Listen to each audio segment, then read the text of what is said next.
Well, we were on the brink of World War III because Donald Trump took the worst possible option given to him in a slideshow. In this country, we have begun to overestimate the dangers of impeachment and underestimate the dangers of a deranged president retaining control over a nuclear hyperpower. We cannot wait around while Donald Trump is in control of the nuclear weapon. Your objection to potentially going into World War III cannot be procedural. The biggest danger of the Trump presidency is that we are always just a Trump whim away from nuclear war. They say it's World War III, but I'm looking out my window. It's very quiet in those smoking craters out there.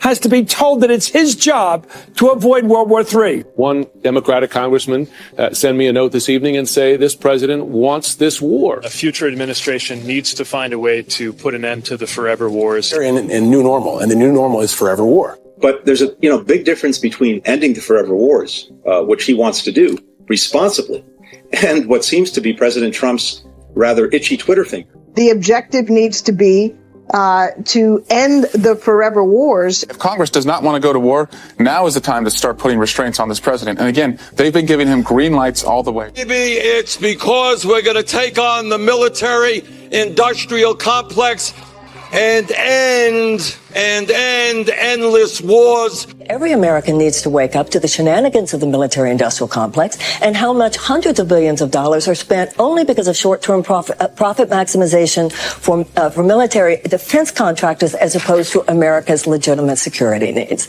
It's long past time we end the forever wars. All of this, though, risks more of a proxy war than I think we're going to have a stomach for. And ending our forever wars so that we can better serve our constituents at home. When it comes to unlimited war, we seem to be able to invent that money very easily. And to me, it belies a lack of moral priorities that people have right now, especially the Republican Party. Well, and that's why there are elections. They have consequences.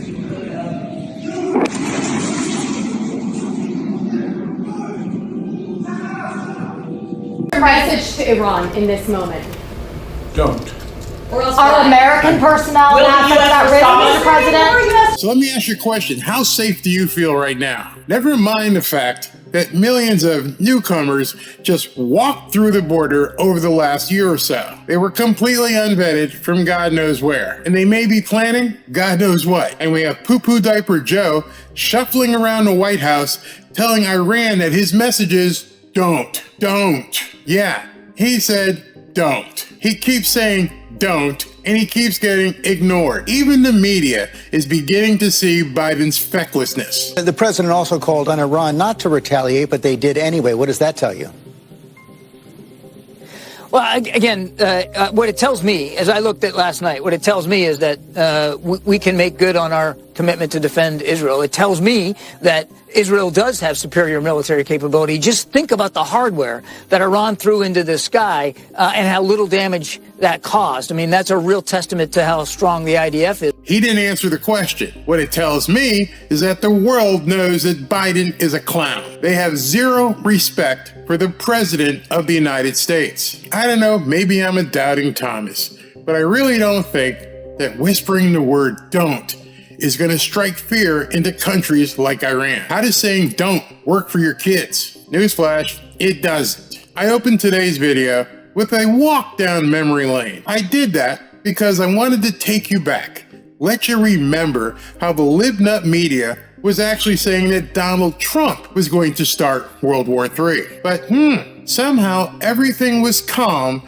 when Donald Trump was president. And now it seems as though the entire world is on fire. Meanwhile, we've got Dementia Joe shuffling around the White House, showing nothing but weakness, getting zero respect from other countries, while they try to put the guy who fostered peace in jail. Make it make sense. Donald Trump once called into the Rush Limbaugh show, and in a way that he only can speak, he gave Iran a stern message. Iran knows that, and they've been put on notice. If you fuck around with us, if you do something bad to us, we are going to do things to you that have never been done before. So let me ask you a question. Who do you feel more confident with? Now, here's an even bigger question. It's just for the ladies. Who do you feel safer with as the president? If you're honest, it's an obvious answer. In November, safety is on the ballot. Peace is on the ballot. If mean tweets upset you and cause you to get mad at Donald Trump, get over it. I don't care if you want to mutilate your own body. I don't care if you want to paint your hair purple. I don't care if you want to get drunk on soy milk. And I don't care if you want to play with your nipple ring with your girlfriend's boyfriend. Nope, I really don't care. What I do care about is sustaining the American way of life. Oh, and by the way, if you're the type of person that wants to self-mutilate, paint your hair purple, get drunk on soy milk, or play with your nipple ring with your girlfriend's boyfriend, you might want to look at Donald Trump for your president as well. Because our enemies hate you worse than you hate Trump. You're living a lie if you think they would even remotely allow your lifestyle. Under Biden, every American's existence is under threat. Last August of 2023, Donald Trump predicted what would happen. Crooked Joe Biden just agreed to pay a $6 billion ransom to the Iranian dictatorship in exchange for hostages. This is yet another Biden surrender and a further blistering humiliation of the United States of America to the world stage. But even worse, this decision will be extremely deadly. Biden is giving $6 billion to the world's leading state sponsor of terrorism.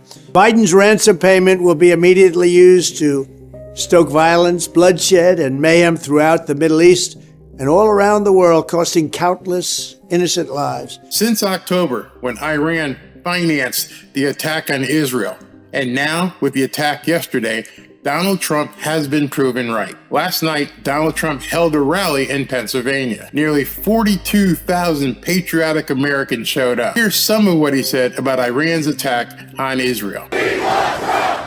We want Trump! We want Trump! We want Trump! We want Trump! We want Trump! Before going any further, I want to say God bless the people of Israel. They're under attack right now.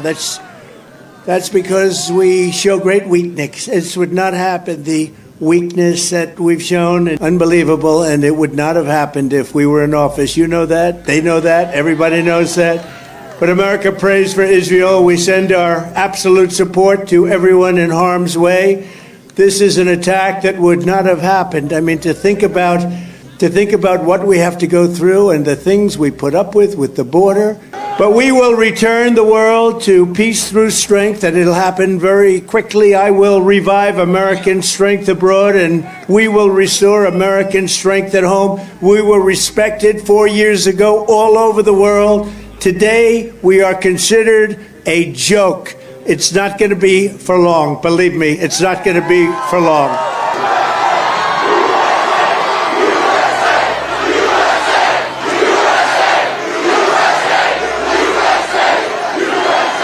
When you hear those chants, you should have no doubt in your mind that specifically is why they hate you. And I'm not just talking about some Ayatollah in Iran. I'm talking about the libnuts here in America.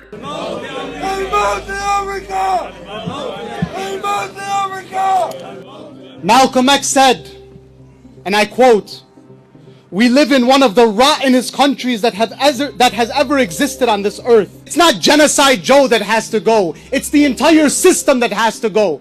Any system that would allow such atrocities and such devilry to happen and would support it, such a system does not deserve to exist on God's earth." And so when these fools ask us if Israel has the right to exist, the chant "Death to Israel" has become the most logical chant shouted across the world today.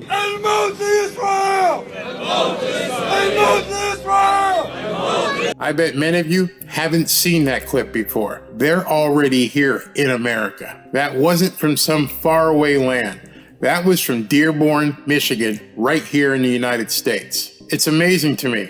A newcomer can stand on a podium in Dearborn, Michigan, in the United States, say death to America, death to Israel, and not one single Democrat politician will condemn it. The media ignores it as well. Even the person in Congress elected to serve that district ignores it and won't talk about it. Congresswoman Tlaib. Fox News. I don't talk to Fox News. At a rally in your district, people were chanting "Death to America." Do you condemn? Talk to Fox News. But do you condemn chants of "Death to America"? I don't talk to people that use racist tropes.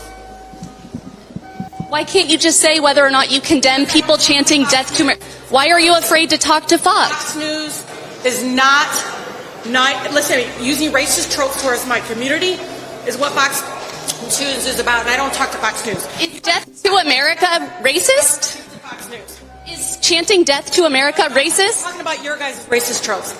You know, you guys know exactly what you do. I know you're Islamophobic, but you guys got to go deal with it on your own self. You're not going to use me. For the record, just so you can remember, if you chant USA and proudly wave or display the American flag, they consider you to be the threat. And God forbid if you actually pray and display or wave the American flag. It's simply incredulous to me that somebody can stand on a podium in Dearborn, Michigan and say that kind of filth, and we're considered the threats for saying USA, USA, USA. Did you get that? You understand now what's going on. The idiots in Dearborn, Michigan can call for the destruction of Israel and America, yet if you say USA, USA, USA, you are the threat.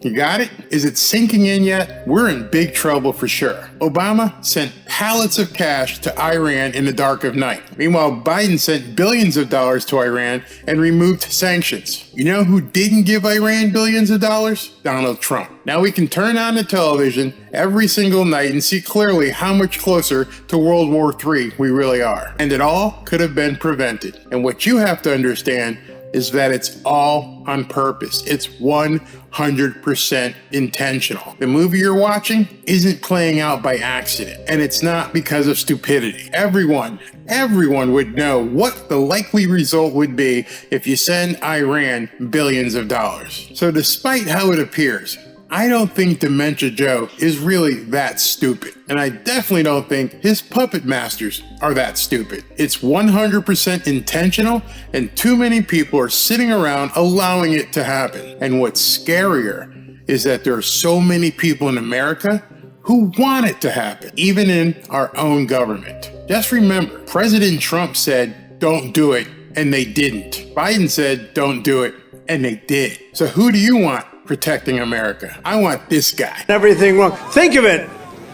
We've been in this mess together for 3.5 years. Only a little more than 6 months until that most important day in the history of our country, November 5th. Think of that. But what has he done that's good? Nothing. Has anything that he's done turned out? Everything he touches turns to shit. Let me know what you think about what's going on in Israel and how Iran is attacking them and sending 400 and 500 drones, and I don't think this is over. Who do you want protecting America? It's a real simple choice. If you're honest, you know it's got to be Donald Trump. Talk to you soon. Message to Iran in this moment. Don't. Are American personnel and assets at risk, Mr. President?